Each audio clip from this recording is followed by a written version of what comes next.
রাজধানীতে সমাবেশে প্রকাশ্যে জবাই করা হুমকি, বিশুদ্ধ আকীদার হেফাজত ও বর্তমান প্রেক্ষাপট শীর্ষক একটি সমাবেশে উস্কানিমূলক ও সহিংস বক্তব্য দেওয়ার অভিযোগ তুলেছে হিজবুত তৌহিদ।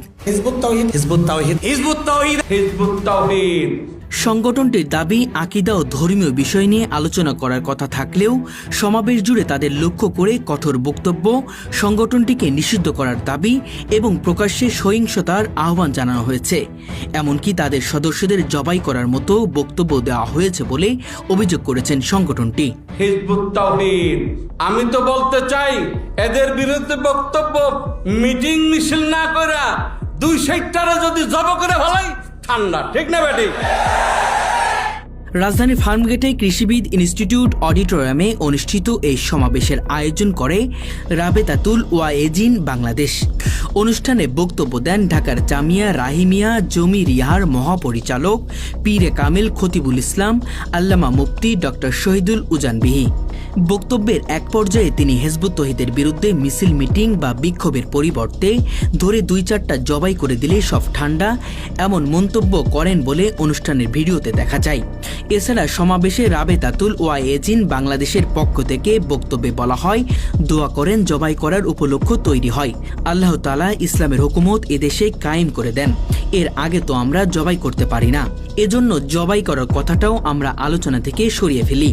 এই বক্তব্য নিয়ে সামাজিক যোগাযোগ মাধ্যমে আলোচনা সমালোচনা তৈরি হয়েছে। মিটিং মিছিল না করে 260টারে যদি জব করে ফেলাই ঠান্ডা, ঠিক না বেটি? মাশাআল্লাহ, আমি এই কথাটাকে আমাদের মজলিসে হযরত বলেছেন, এটা এক্সপন্স করার অধিকার তো আমার নাই। হযরতের কথা, দোয়া করেন যেন জবেহ করার উপলক্ষ তৈরি হয়, যেন আল্লাহ তাআলা ইসলামী হুকুমত দেশে কায়েম করে দেয়। এ সময় উপস্থিত আরও কয়েকজন বক্তা হিজবুত তৌহিদকে বাতিল ফেরকা আখ্যা দিয়ে সংগঠনটিকে নিষিদ্ধ করার দাবি জানান। পাশাপাশি সংগঠনটির বিরুদ্ধে বিভিন্ন অভিযোগও তোলেন। হিজবুত তাওহীদ অত্যন্ত ভয়ঙ্কর এবং ভয়াবহ একটি ফিতনা।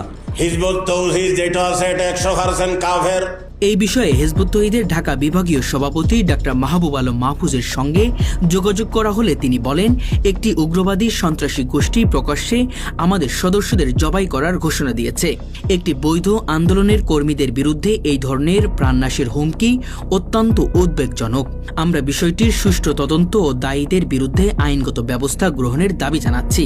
2-4 জনকে হত্যা করা, জবাই করার যে হুমকি দেওয়া হয়েছে এবং যে হুমকি দিয়েছে শহীদুল্লাহ নামে একজন আলেম নামধারী, একজন মুফতি নামধারী, এই যে শহীদুল্লাহ, সে এখানে এই ধরনের হুমকি দিয়েছে এবং এই বিষয়টি আমরা সংশ্লিষ্ট যারা কর্তৃপক্ষ আছে আইন শৃঙ্খলার